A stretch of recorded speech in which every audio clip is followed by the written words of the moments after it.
non alokasi dasar. Yang ini kita salah satu pokok bahasan kita di sini ya, terkait dengan P3K, di mana alokasi dasar dihitung berdasarkan data belanja gaji yang merhitungkan tadi belanja gaji ke-13, kebijakan THR, dan kebijakan formasi P3K. Nah, bagaimana breakdown-nya? Gaji PNSD itu ataupun ASND ya sekarang. Gaji ASND itu terdiri dari gajinya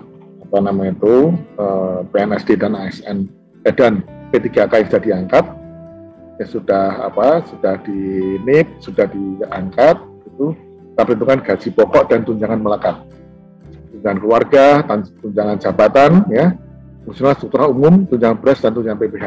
Kami tidak memperhitungkan tunjangan daerah karena sangat bervariasi. Kemudian ada formasi P3K, yaitu guru maupun non guru. Nah, di tahun 2021 ini, di tahun 2022 ini memang kita agak sedikit berbeda dengan tahun-tahun lalu. Karena memang ada sedikit kendala ya Bapak Ibu pada waktu perhitungan, pada waktu pengangkatan ataupun seleksi P3K tahun 2021. Yang kami dapat info dari rekan-rekan dari Menpan BKN, itu baru dilaksanakan di akhir-akhir tahun ini, sehingga nanti baru diangkat di tahun 2022. Kami juga memperhitungkan juga terkait mengenai nanti bagian daripada alokasi dasar yang dulu di tahun 2021 saat ini masih belum digunakan untuk pembayaran P3K. Nah, kemudian untuk dalam RUU APBN, ini bukan Undang-Undang APBN, dirumuskan bahwa alokasi dasar dihitung berdasarkan gaji ASN. Lanjut. Nah, Bapak Ibu yang hormati, terkait dengan banyaknya pertanyaan dari rekan-rekan daerah, rekan-rekan KL tentang komitmen pemerintah dalam memperhitungkan P3K dalam DAU. Ini kami sudah menyampaikan pada tanggal 13 Desember 2021 kemarin surat nomor 204 PK 2021 ini terkait mengenai perhitungan P3K di dalam alokasi dasar atau dalam DAU. Poin-poin penting dalam surat ini adalah alokasi dasar telah mempertimbangkan jumlah gaji ASN pada institusi daerah.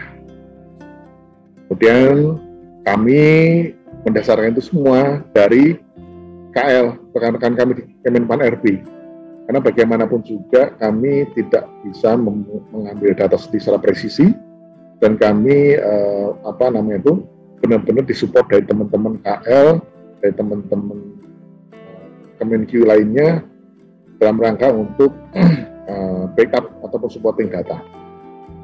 Jadi berdasarkan surat Sekretaris Menpan RB nomor B1401 2021 tanggal 16 September yang isinya terdiri dari formasi P3K guru tahun 2001 yang diumumkan dan dilaksanakan seleksinya pada tahun 2021 sebanyak 848 orang. Itu kami perhitungkan kembali di dalam alokasi dasar di DAU. Kemudian formasi P3K guru sebesar 758.000 dan formasi P3K non guru sebesar 184.000. Sesuai penjelasan dalam pasal 11 ayat 18 Undang-Undang Nomor 6 Tahun 2021, pembayaran gaji P3K guru tahun 2022 akan menjadi bagian dari pemenuhan belanja wajib pemerintah daerah paling sedikit sebesar 20% dari DPU. Ini yang kami terangkan di depan tadi Bapak Ibu ya. Jadi Bapak Ibu tidak perlu khawatir, tidak perlu risau untuk pemenuhan mandatory spending 25% dari DPU. Salah satunya ya dari pembayaran P3K ataupun anggaran terhadap P3K. Ini sudah sudah cukup besar sehingga nanti tidak terlalu khawatir, kita akan mengurus pada anggaran-anggaran lainnya dalam rangka untuk pemenuhan mandat spending 25% dari DPU. Ya, jadi di sini kami sampaikan Bapak Ibu bahwasanya dalam penghitungan alokasi dasar ya, tahun 2022 ini kita mempertimbangkan pertama yang diangkat di tahun 2021 yang ikut seleksi 2021 diangkat dan kemudian mau dipekerjakan tahun 2022, kemudian kita mempertimbangkan juga dengan kemarin yang sudah dialokasikan ya, bagian yang sudah dialokasikan di dalam PAU 2021 khususnya untuk P3K kami pertimbangkan sebagai pengurang, ditambah lagi dengan formasi P3K di tahun 2022 yang akan berhitungan sebanyak 3 bulan. Itu nanti akan keluar hasilnya. Dan itu ada di lampiran daripada S204. Lanjut. Nah, dukungan 3D terhadap sektor pendidikan. Ini juga tidak kalah penting Bapak Ibu. Artinya saat ini ya, pemerintah kan berupaya untuk bisa kita melihat bagaimana sebaran masing-masing sektor, baik itu pendidikan, kesehatan, infrastruktur, dan sebagainya, yang kita konsolidasikan pusat dan daerah sehingga kita tahu bahwasanya ternyata negara ini sudah membelanjakan uang sebesar berapa ribu triliun untuk bidang pendidikan semua. Nah, di dalam Undang-Undang 6 tahun 2021, kemudian tahun 2022 disebutkan bahwasanya dana transport umum, ya, DAU dan DPH yang non irmat, ya, DPH-nya itu non irmat, diarahkan penggunanya paling sedikit 25% untuk mendukung program tadi pemulihan ekonomi, infrastruktur, kemudian untuk peningkatan kesempatan kerja, mengurangi kemiskinan, dan salah satu juga mendukung pembangunan sumber daya manusia bidang pendidikan.